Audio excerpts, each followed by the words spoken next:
Palang araw mga ka-technician, mga ka-DIY, mga ka-master. Meron po tayo ditong repair na ref. Ito po ay LG. So ito po ay inverter. So nabili lang natin ito sa Bakal Bote. So testing natin ito kung may power o wala.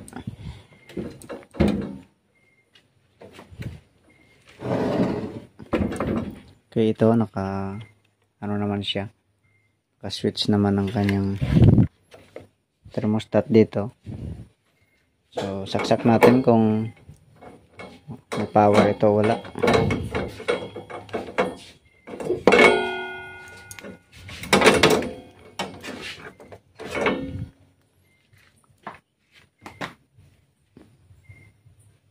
Okay, ito sa medyo malayo ang ating outlet.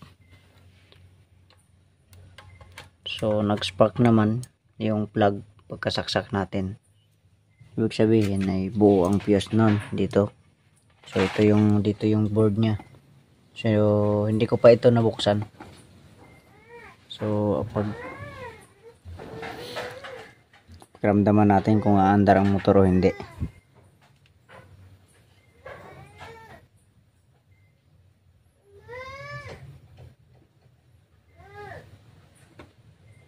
So hindi pa nakaranas ng ng repair. Kurig pa ang kanyang filter dryer. Ang kanyang nito, refrigerant ay R600A. So hindi talaga umaandar. Okay, so buksan natin ito. Buksan natin tong box na to.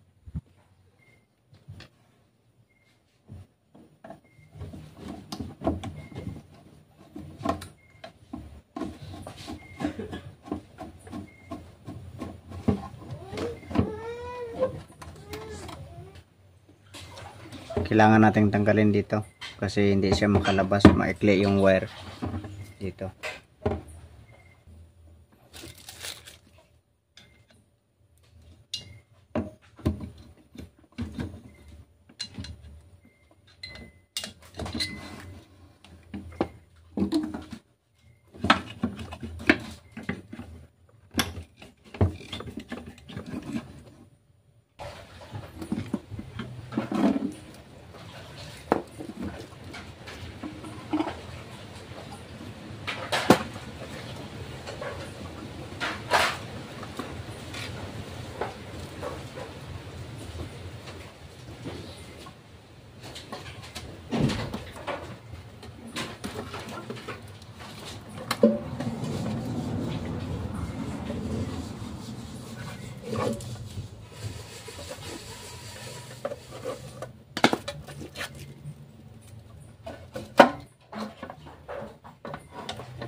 Ito na ang kanyang board.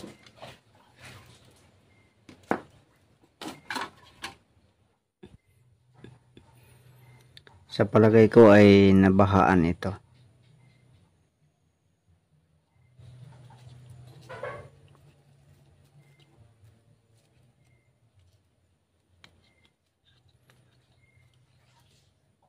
So i-check ko lang muna to kung anong naging problema nito. I-trace ko lang muna ang mga connection kung may grounded o wala sa secondary.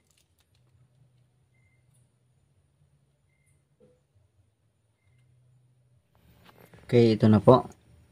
So chinek muna natin ang mga voltahe na required dito. So unang-una ay dito sa kanyang filter capacitor, dapat meron siyang 300 volts or 290 to 310. So nakadepende kasi sa AC na papasok. Minsan kasi nasa 230, pero ang kailangan niyan ay 220 lang. So nung chinek natin, meron namang supply dito.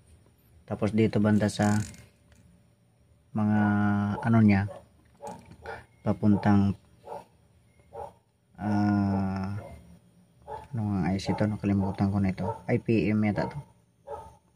So ang required dito ay dito ay 15 volts, dito naman ay 5 volts. So kompleto naman. Tapos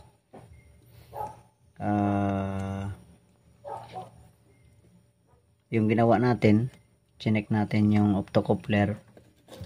Ito, tinanggal natin ito, tapos chinek. So okay rin siya. So wala nga tayong ibang choice nito kundi niresolder natin. So ito, niresolder lang natin yan mula dito hanggang dito. Ayan. So ngayon ay i-testing natin. Ito, kinabit ko na yung terminal nya. So testing natin to.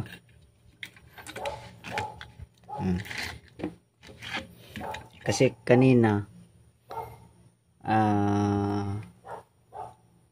pagkatangkap ko kasi nito, pagkabinta sa akin, ay tinesting din namin ito ng nagbenta na magbabakal at bote. So kahit ilaw wala siya sa loob. So nung pagtesting natin kanina ay dito lang sa labas tayo, pero hindi talaga umandar yung motor. So ngayon i-testing natin ulit kung gagana siya. So niresolder na lang natin. Yun ang nangyari ngayon. So okay, sige, i-off muna natin dito. Ayan, naka-off na yan, naka-zero na. Okay, saksak na muna natin. Ito.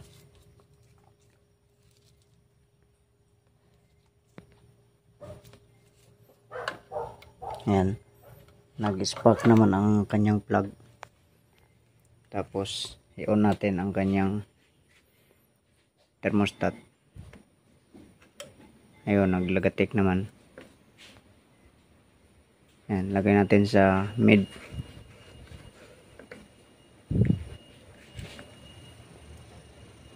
Ayun, umandar yung motor. Umuugong. Umandar po yung motor.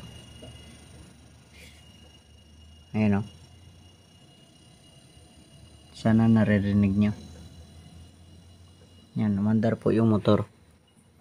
So obserbaran natin na pag uminit yan dito ay maaaring walang butas to. So ang nangyari lang nito ay maaaring na stuck up lang. Ayan. So obserbaran lang natin to, kasi medyo maganda pa naman to eh.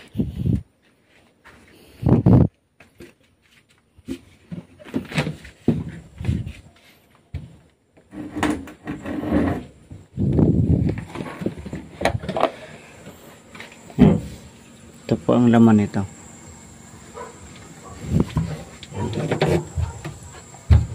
So wala nga naman pala talaga itong ilaw. So kahit sa ilalim wala. So as in puro ito, freezer.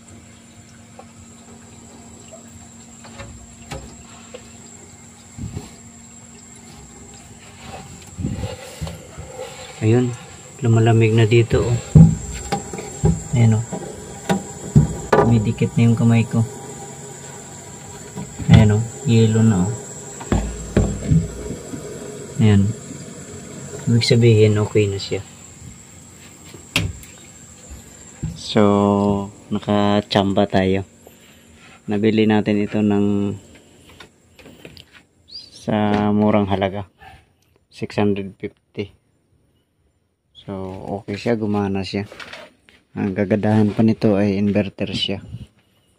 So ang gagawin ko na lang nito ay iwasing ko to bukas, tapos ikakabit ko itong board, tsaka mag-spray na lang ako dito. Ayan. So uminit pa. Ayan o. Ganda pa ng ano. So nakachamba tayo. Resolder lang ang ginawa natin. So sa madaling sabi, nabuhay pa yung ano. Nag function pa uli yung board. Ayan. Okay. So sige, sana po ay nakuha po tayong idea sa ating video na to. So yun lang po ang kailangan niyang voltahe, 15 volts at saka 5 volts. Ayan, may 7805 po dito. Ayan, ito. Tapos yung 15 ay dito galing sa ano, sa IC na yan, oh, maliit. Tapos yung supply naman galing sa dito sa filter na to ay diretso rin dito sa ano, sa IPM. Tapos may supply din yung IC na yun. Ayan, so magandang klase. Ayan.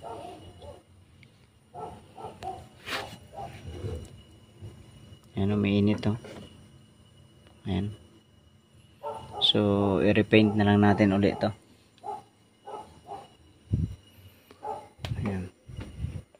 So pwede pa.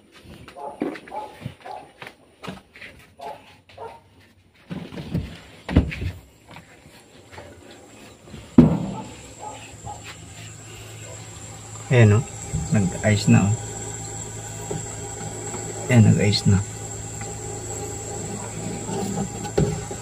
So, suabe. Ayan. So, wala pa yan dito.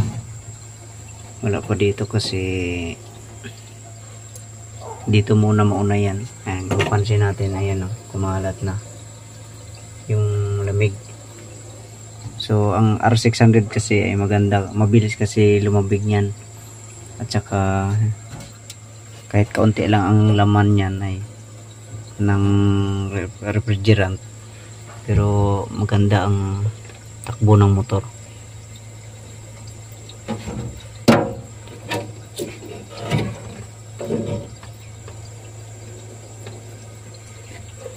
So okay pa. So kunan natin ng ano, amperahe. Bali ang nakalagay dito ay rated current 1.5 ampere. 1.5 ampere. So mataas-taas din pala ang amperahe nito. Okay, sige, kabitan natin ng ano. Kabitan natin ng clamp meter.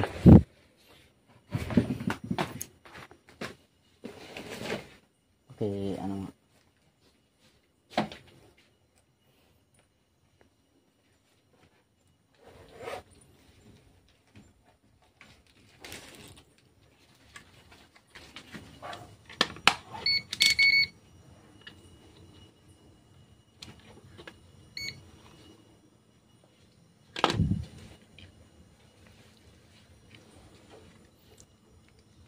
so dito tayo magkabit. Pakihawak.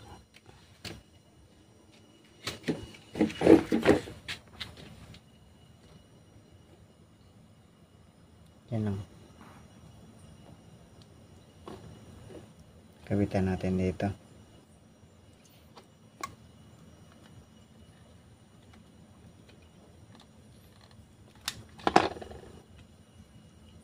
Mahirap.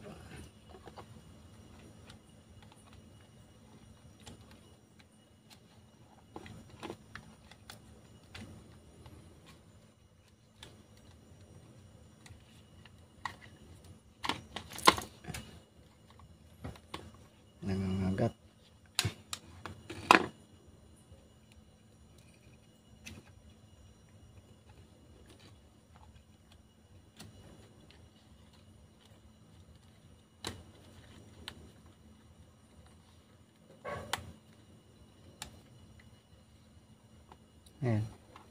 So nasa 0.5 lang ampere. Ayan.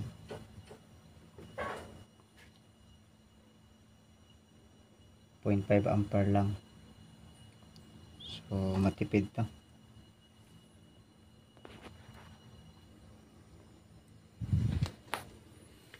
Okay, sige.